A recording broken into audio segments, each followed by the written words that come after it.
안녕하세요. 역사를 누리다입니다. 이번 알아볼 지역은 1993년에 출범한 지금의 체코가 되기까지 체코의 역사에 대해 알아보겠습니다. 체코는 중부 유럽에 위치한 내륙국으로 인구 1천만 명이 살고 있고 수도는 프라하입니다. 체코는 보헤미아라는 국명으로 역사와 전통 및 문화를 가진 국가인데 이는 15세기 무렵부터 보헤미아 지역의 집시들이 다수 거주해서 그들을 보헤미안이라고 부른 것에서 유래합니다.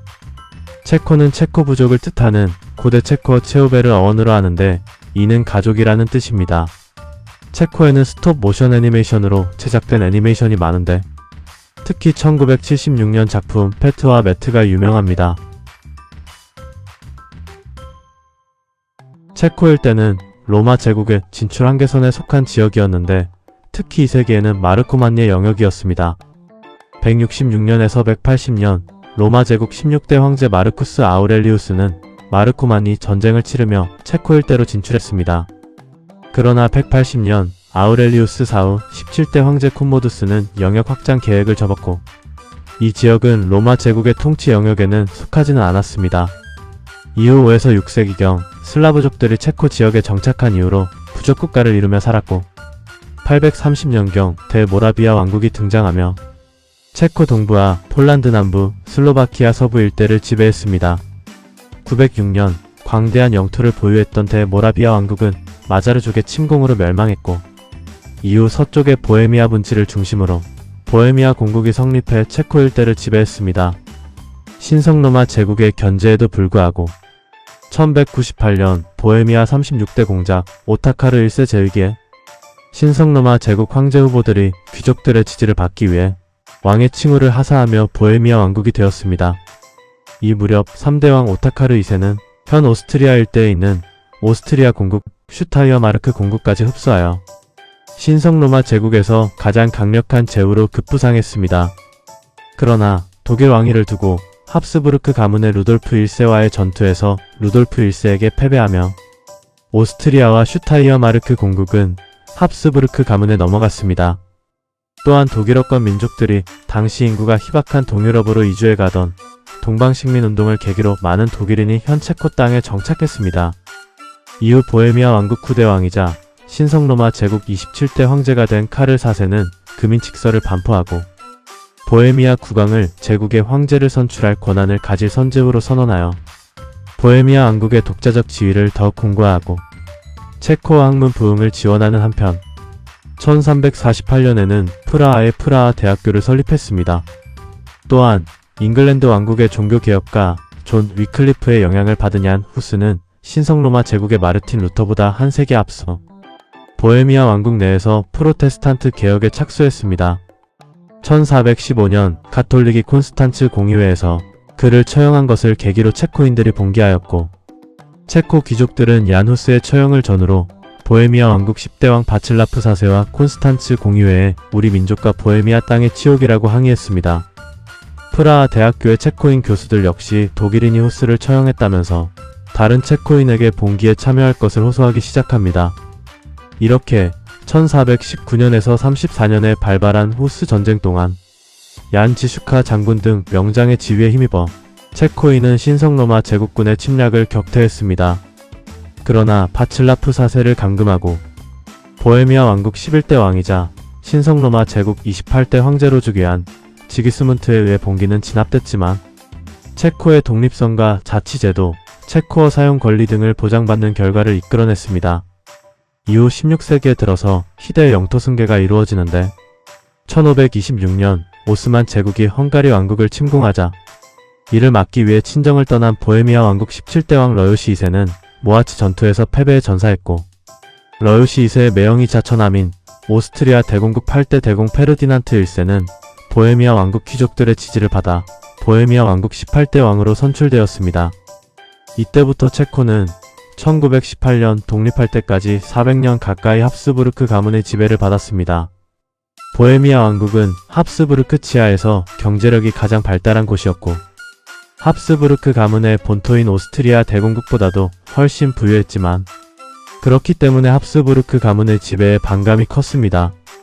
또한 외가인 스페인 제국에서 가톨릭 교육을 받고 온 신성로마 제국 34대 황제 루돌프 2세는 프라하를 수도로 삼았음에도 보헤미아 왕국의 신교도들을 억압했고, 여기에 민족 감정까지 겹쳐서 보헤미아 왕국은 30년 전쟁의 발단 원인이 되기도 했습니다.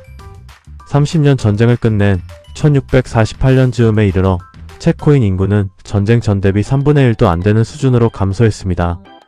이후 1740년에서 48년 오스트리아 왕위 계승전쟁이 벌어지자 오스트리아군이 프라하를 탈환하고 마리아 테레지아를 보헤미아 왕국 31대 왕으로 인정할 수밖에 없었고, 합스부르크 가문의 지배는 더욱 공고해졌습니다. 이후 18세기 말 신성로마 제국 43대 황제 요제프 2세 때 체코 문화 부흥운동이 서서히 고개를 들기 시작했고, 1803년에서 15년 나폴레옹 전쟁의 결과 보헤미아 왕국에서도 민족주의 열기가 고조되었습니다. 이런 상황에서 체코인 독립운동의 대부인 프란티세크 팔라츠키는 오스트리아 제국의 지배구조를 존속시키고, 체코인이 여기에 협력해 오스트리아의 파트너로 대우받는 오스트로슬라브주의를 제시했는데, 오스트로슬라브주의는 오스트리아 제국 내 슬라브 민족 문제를 해결하기 위한 정치적 개념입니다. 이는 1918년까지 70여 년간 체코인의 독립운동에서 가장 우세한 여론으로 자리 잡았습니다. 이는 1848년 혁명이 좌절되면서 합스부르크 가문의 지배라는 현실을 인정하고 오스트리아 제국에 협력하는 것이 살아날 길이라는 인식 때문이었습니다. 1914년 제1차 세계대전이 터지고 나서도 1916년까지 토마시 가리크 마사리크 의원은 오스트로슬라브주의를 지지했으나 합스부르크 가문과 헝가리인의 슬라브인 차별이 계속되는 것을 지켜보았고, 오스트리아 헝가리 제국군이 전쟁에서 절대로 이길 수 없다고 판단했습니다. 결국 오스트리아 헝가리 제국의 패색이 짙어지고 오스트로슬라브주의 세력이 분리독립 세력에 가담하며 체코인들의 여론은 분리독립으로 굳어졌습니다. 미국 28대 대통령 우드로 윌슨과 접선한 마사리크는 오스트리아 헝가리 제국에 억압받는 슬라브 민족이 해방되어야 한다고 설득하는 데 성공하였습니다.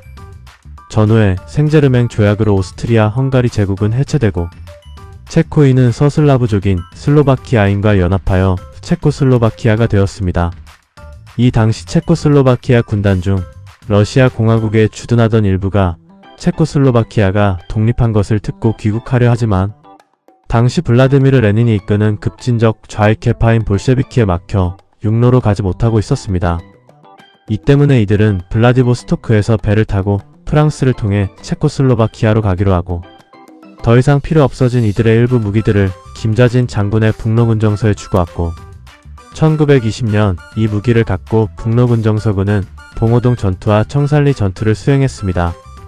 체코슬로바키아는 독립 당시 국경을 정할 때 가장 큰 문제는 보헤미아에 거주하는 250만 명의 독일인들이었는데, 당시 독일에 귀속되는 것을 찬성하는 투표를 했었습니다.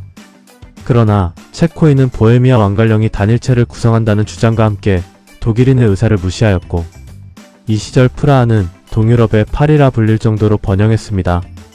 그러나 1930년대가 되자 체코슬로바키아는 경제 불황의 여파 속에서 나치 독일의 영토 할약 요구를 받는 등 이중고에 시달렸는데, 체코와 나치 독일의 접경 지역인 주데텔란트에 다수의 독일인이 거주하니 이를 넘기라는 압박이었습니다. 1938년 위넨 협정에서 나치 독일은 유럽 열강에 주데텔란트의 할양을 공인받았으며, 1939년에는 체코슬로바키아 전역을 합병하고 괴뢰국화했습니다. 곧이어 벌어진 2차 대전 중 체코슬로바키아는 공업력 착취를 받았으며, 유럽 전선에서 가장 최후의 전투도 체코슬로바키아에서 일어났습니다. 전후 체코는 붉은 군대에 의해 해방되었지만 동시에 소련의 통제에 들어갔습니다. 1945년 전쟁 막판에 타결된 얄타 회담에 따라 체코슬로바키아는 동슬라브인이 다수 거주하던 동쪽 지역을 소련에 빼앗겼습니다. 전후 체코슬로바키아의 전략적 위치가 가진 중요성 때문에 연합국은 폴란드 인민공화국과 더불어 체코슬로바키아에서 자유선거로 신정부를 구성할 것을 소련에 요구했지만, 결국 1948년 소련 공산당 초대서기장 스탈린은 체코슬로바키아 공산당의 쿠데타를 교사해 체코슬로바키아 사회주의공화국을 수립시켰습니다. 스탈린식 공산주의의 엄격한 통제와 폭압을 견디다 못한 체코인들은 1968년 프라하의 봄이라는 이름으로 해방을 요구했지만 3대 서기장 레오니트 브레즈네프가 보낸 군대에 의해 무차별 진압당했습니다. 이 사건으로 유럽의 좌파들은 소련에 대한 환상을 모두 버리게 됐습니다. 1988년에 체코슬로바키아는 시장 경제 체제를 공식 도입했고 1989년에는 시민들이 벨벳 혁명을 일으켜 공산당의 독재가 종식됐습니다. 결국 1990년 마지막 서기장인 미하일 고르바초프의 노선 전환으로 소련이 개혁에 착수하자 비로소 해방되었습니다. 하지만 체코와 슬로바키아 사이에 갈등이 벌어지면서 1993년 체코와 슬로바키아는 양자의 차이를 인정하고 평화적으로 분리 독립하기로 결의하였습니다. 1993년부터 체코는 어느 한 나라의 귀속된 역사가 아닌 진정한 체코인만의 역사를 시작하였습니다. 21세기 들어 체코는 경제 성장을 거듭하여 2023년 기준 일본과 1인당 GDP가 비슷한 수준까지 올라오며 수출 중심 국가가 되었습니다.